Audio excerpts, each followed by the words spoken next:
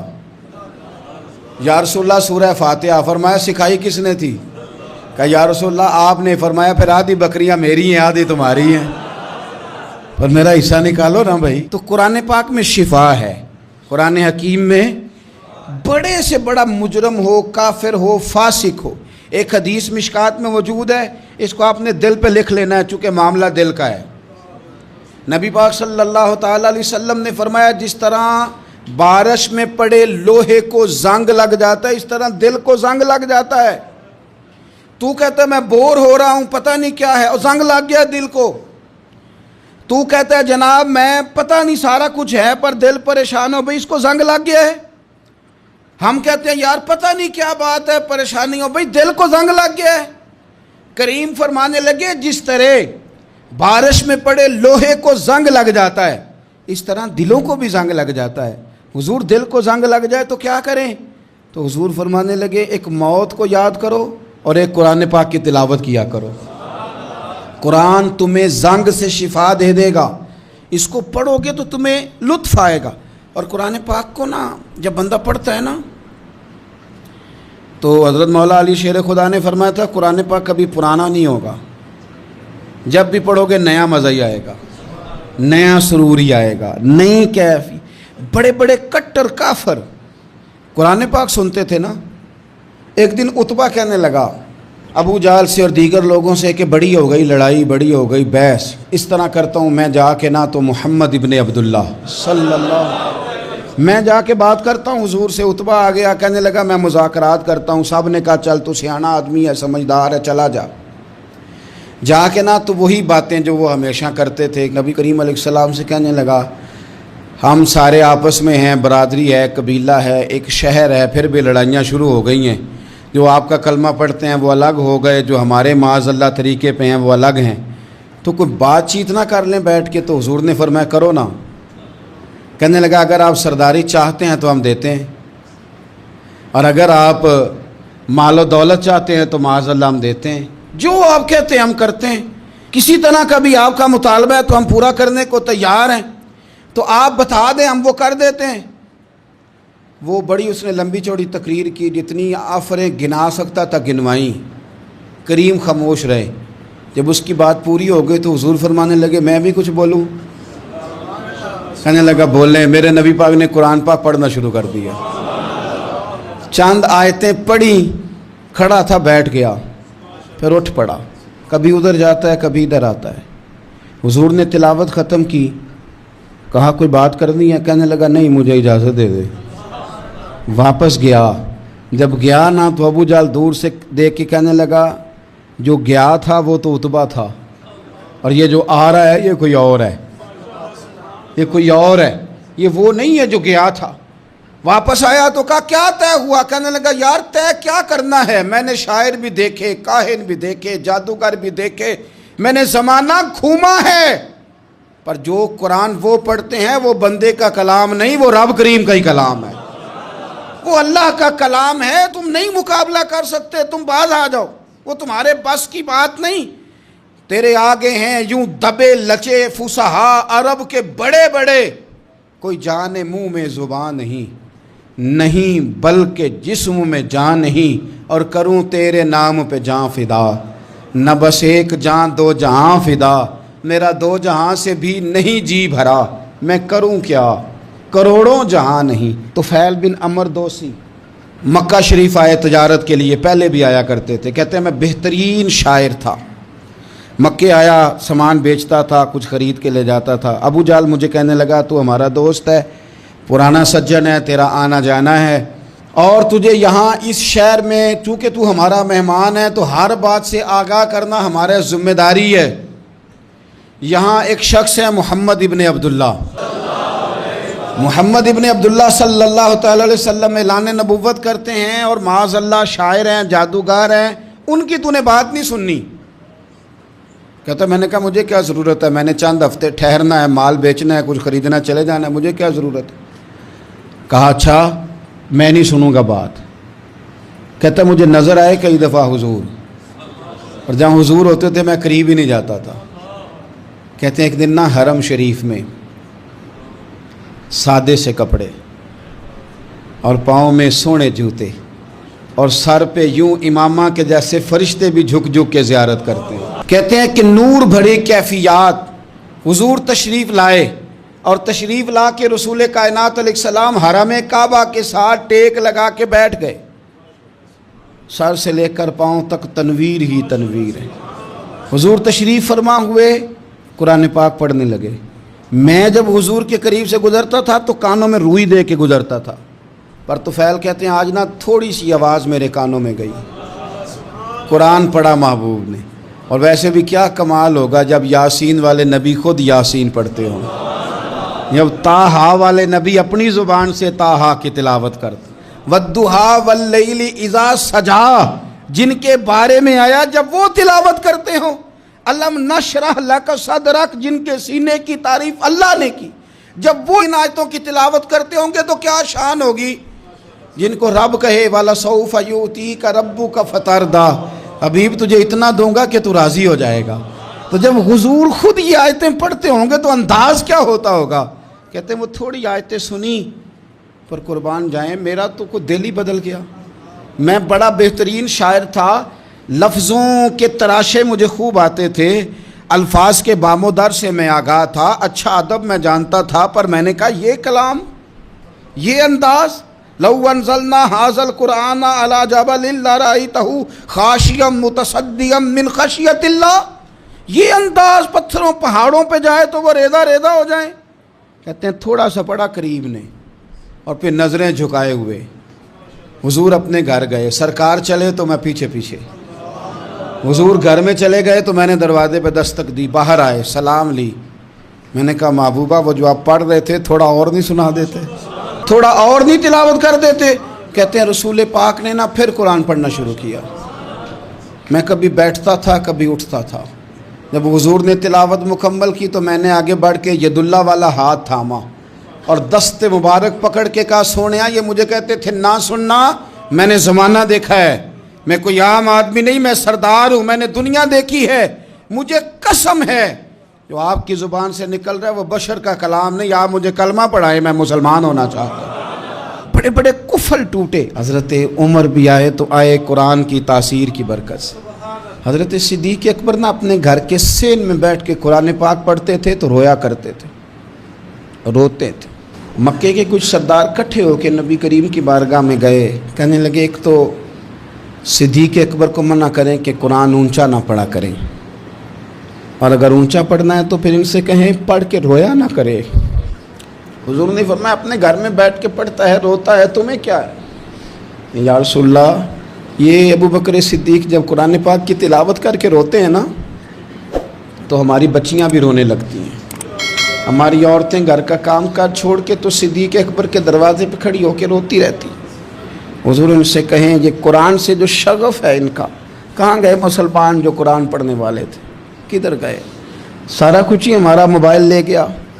میں کس طرح یہ بات بیان کروں کہ کچھ لوگوں نے رمضان میں بھی قرآن پاک ایک بھی ختم نہیں کیا، رمضان شریف میں بھی ایک قرآن پاک کی توفیق نہیں ہوئی، لے گیا سارا کچھ ہماری خوش گپیاں. کمال ہو گئی، ہم نے سوچا ہی نہیں، فکر ہی نہیں کی. سنگیو واپس آؤ، قرآن پاک سے پیار کرو، قرآن پاک سے محبت کرو، قرآن کی تعلیم حاصل کرو. لوگ کہتے ہیں میں بوڑھا ہو گیا ہوں، زبان موٹی ہو گئی ہے، قرآن کیسے سیکھوں. 38.5 سال کی عمر میں کلمہ پڑھا حضرت صدیق اکبر نے. کچھ صحابہ ان سے بھی عمر میں زیادہ تھے تو بڑی عمر میں دین سیکھا کہ چھوٹی عمر میں سیکھا. ہمیں کیا ہو گیا ہے؟ قرآن پاک کی طرف توجہ کرو.